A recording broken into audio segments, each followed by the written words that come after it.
नमस्कार, मैं कमलेश कुमार राय। 428 सीटों पर पांचवें चरण के चुनाव समाप्त होने के बाद सभी दलों के जीत के अपने अपने दावे हैं।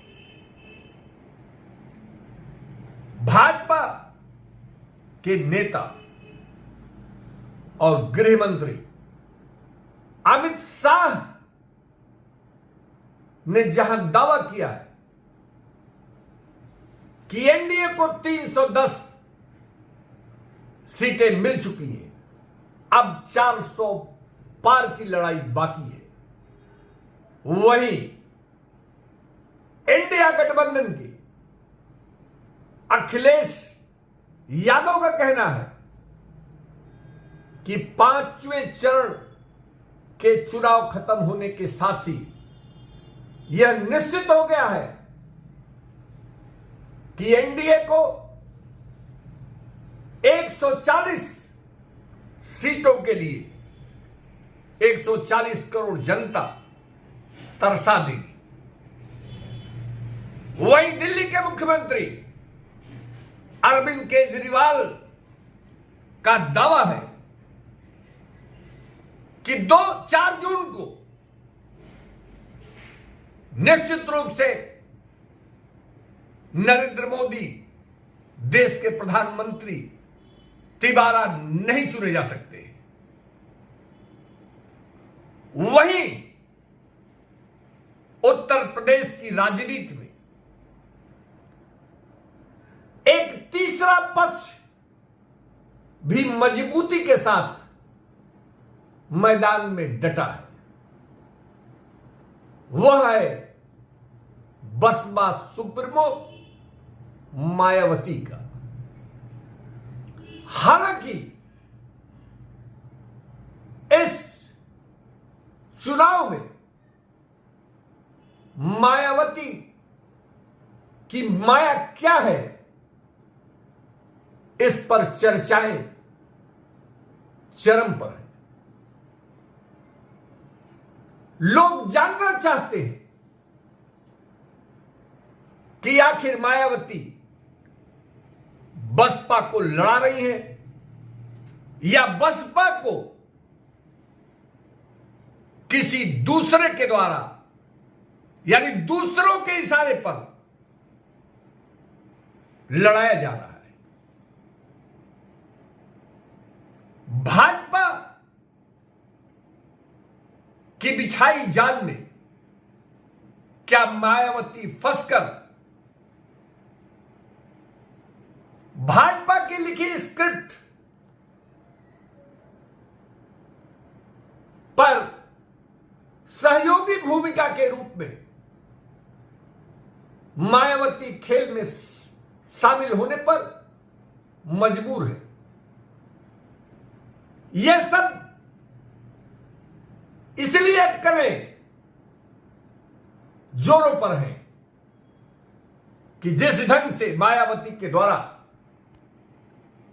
प्रदेश में ताबड़तोड़ अपने प्रत्याशियों को बदला गया और खास तौर पर उनके द्वारा जो प्रत्याशी दिए गए उसमें अधिकांश इंडिया गठबंधन के प्रत्याशी को नुकसान पहुंचाने वाले माने जा रहे हैं। इंडिया गठबंधन का कोर वोट मुसलमान और यादव वर्तमान चुनाव में माने जा रहे हैं और जानबूझकर बसपा के द्वारा लोगों का मानना है कि ऐसे प्रत्याशी जो यादव और मुस्लिम वर्ग से ताल्लुक रखते हैं उन्हें जानबूझकर भाजपा के पक्ष में और इंडिया गठबंधन के प्रत्याशी को नुकसान पहुंचाने की नीयत से किया जा रहा है। कुल मिलाकर जिस ढंग से 2019 के चुनाव में सपा के साथ बसपा के द्वारा गठबंधन कर 23% वोट के साथ 10 मेंबर पार्लियामेंट यानी 10 लोकसभा की सीट जीतने में कामयाबी हासिल की गई थी, वही बसपा प्रदेश की 2022 के विधानसभा के चुनाव में सिर्फ 13% वोट ही हासिल कर एक प्रत्याशी जिताने में कामयाब हो सकी।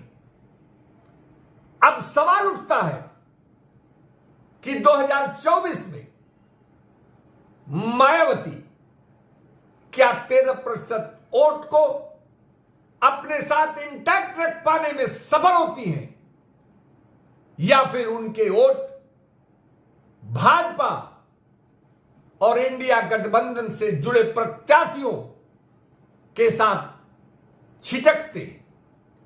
जानकारों का मानना है कि कम से कम 4 से 5% यदि वोट भाजपा या इंडिया गठबंधन के प्रत्याशियों के साथ चले जाते हैं तो निश्चित रूप से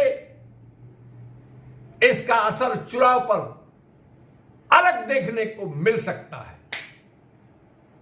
यह किसको कितना फायदा पहुंचाएगा और किसको कितना नुकसान, यह तो 4 जून को पता लगेगा।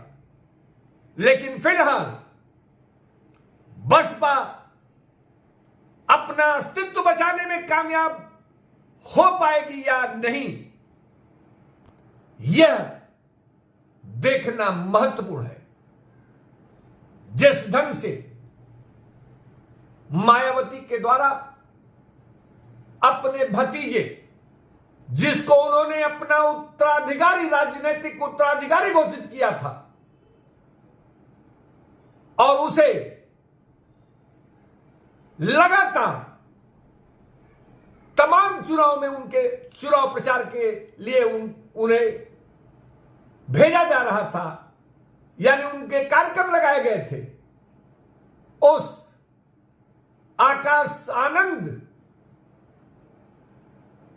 की बातों से, उनके भाषणों से, जो लगातार इंडिया और एनडीए दोनों के खिलाफ मजबूती से कहे जा रहे थे, इस पर बसपा कार्यकर्ताओं और उनके समर्थकों में एक उत्साह देखा जा रहा था। लेकिन सीतापुर में एक भाषण दिए जाने के बाद बसपा नेता आकाश आनंद पर आचार संहिता के उल्लंघन के एफआईआर दर्ज किए जाने के बाद एकाएक मायावती के द्वारा उनके सारे दौरे रद्द कर दिए गए। यही नहीं, बसपा के सारे पदों से भी उन्हें अगले आदेश तक के लिए यह कहकर हटा दिया गया कि जब तक इनमें परिपक्वता नहीं होगी तब तक इनको जिम्मेदारी नहीं दी जा सकती।